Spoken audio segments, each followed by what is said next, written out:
Did you know YouTube is 20 years old? Although the oldest video on the platform is Me at the Zoo, published on the 24th of April 2005, YouTube was actually founded on the 14th of February 2005. And very intentionally so, because YouTube was originally conceived as a dating site. So, hello, ladies. However, the platform soon pivoted, went all in on cat videos, sold to Google for $1.5 billion, and the rest is now 20 years of imperfect history. Oh, that's hot. That's hot. But hey, I'm not here to bash on a thing that transformed the dreams of millions into reality, myself included. I'm here to talk about what comes next, according to YouTube and their CEO, Neil Mohan. Around this time every year, YouTube do this State of the Union address where they talk about their big bets for the upcoming year. And since these decisions made by YouTube affect you, whether you are a creator, viewer, or both, let's talk about them, shall we? YouTube likes to talk about how it's the cultural epicenter of media, and it's hard to argue with that these days.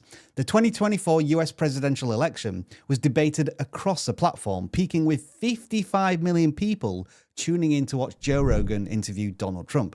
And we take for granted now that global events such as the Olympics, Super Bowl, and the Oscars will be accessible in some form on the platform. In a way, it kind of feels disingenuous to call it YouTube anymore, since everybody is on the platform, from media networks to business to brands. And soon, we might as well call it PodTube. And that's because YouTube claim they are the most frequently used service for listening to podcasts in the US, which, quite frankly, I find astonishing. But that is where one of YouTube's big bets is going to be. More tools, improved monetization, and more discovery. So are you going to start a podcast in 2025? We've got one here. It's called The Boost. It's linked over there. And if you ever want to talk YouTube shop on your podcast, sign me up. YouTube is a new Hollywood, according to themselves, and we've seen countless creators transform their bedroom sets into million-dollar studios. And YouTube wants to aid these startup creators even further. Now, of course, ad revenue isn't going anywhere, and the financial stability of the YouTube platform can't be ignored. But YouTube is very keen to encourage creators to move beyond passive income. And apparently, they're succeeding. In another astonishing fact, according to YouTube, last year, more than 50% of channels earning 5 figures or more on YouTube made money from sources other than ads and YouTube Premium. What we're talking about here are the on-platform monetization features, such as shopping, merch, super thanks, channel memberships. YouTube are always going on about channel memberships and how they've increased the revenue for creators, while not talking about the cut they take versus other platforms. Sneaky, sneaky. This all falls under the umbrella of monetizing your audience, not just your content. And this is something that happens once you've established yourself as a creator on the platform. Did you notice the key figure YouTube mentioned when celebrating this type of revenue? Channels making at least $10,000 on the platform. That basically rules out a lot of you watching this video, doesn't it? So does this big bet come at the sacrifice of smaller channels? Well, YouTube are also keen to remind you of its small channel initiatives, such as Hype, where you can upvote your favorite small creators, or the fact that tiny channels are being pushed to viewers' homepages. I think it's still fair to say that literally anyone can start a YouTube channel today and have a gold play button by the end of the year. But there also has to be a realization that the YouTube secret is out now. Everyone wants to be a creator, and therefore it's never been harder to get discovered as a small channel. What is undeniable, however, is that more and more creators are getting discovered on one of the most traditional pieces of technology in the home. The numbers here are truly staggering. 1 billion hours of YouTube content is watched on TVs daily. And in the US, YouTube is the biggest video streaming service. And with the exception of Netflix, it's not even close. YouTube obliterates the competition. So I think it's very safe to say that one of the biggest, but also one of the safest bets of them all, is that YouTube are going to continue to focus on the TV viewer. Let me just rattle off a few things that they're doing to support all of this growth on YouTube TV, starting with the second screen feature.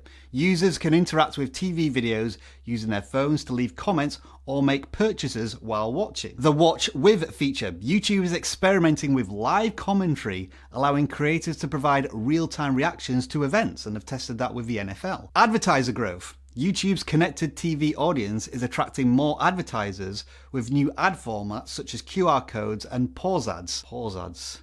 That sounds worrying. YouTube TV is now over 8 million subscribers. YouTube Premium is over 100 million subscribers. And for future improvements, YouTube TV will continue to enhance features like key plays and multi-view, while YouTube Premium will introduce even more new benefits.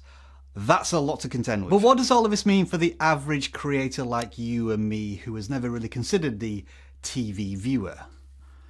Recording 4K and make 60-minute videos? Now, I think we're all very aware and in some cases hypersensitive to this one. AI is here to stay and not everyone agrees with its usefulness. Whatever you think of AI, YouTube is committed to investing in AI tools to help creators as well as safeguarding viewers. You're basically going to be able to generate backgrounds, music and small video clips from YouTube themselves, and then of course we have the AI giants such as OpenAI with their Sora video project. As for AI from a viewer perspective, this is another one of those holy smokes is that statistic true moments. For videos with dubbed audio, more than 40% of watch time comes from viewers choosing to listen in a dubbed language. And basically they'll actually refine. Ils affinent la piste de conversation, le dialogue entre eux, afin de correspondre au mouvement des lèvres. This tool is basically going to be set and forget, let YouTube do all of the work for you for free. From what I understand, auto dubbing is going to be rolled out very soon to all creators that are in the YouTube Partner Program. Oof, YouTube, you just had to punch small creators in the gut with that one. Although I can't imagine the cost of trying to auto-dub millions and millions of YouTube videos that are uploaded every single day. Regardless of whether you are going to use AI in some form or another on your videos or YouTube at large, the best advice I can give you is to at least educate yourself on it, because there are already countless creators who've taken advantage of it as a tool to grow their channels and make a whole lot of money in the process. So that's what YouTube has planned for 2025. Annoyingly in 7 minutes. I can't really stretch this one out to 8 minutes, can I, for mid-roll ads? Unless, of course, I ask you what your thoughts are about all of these YouTube big bets in the comments. And also recommend that you watch this video over here that includes all of the updates YouTube made on the platform in 2024. No, that still hasn't got me up to 8 minutes, has it? I guess it's your lucky day. I really wanted to try those pause ads.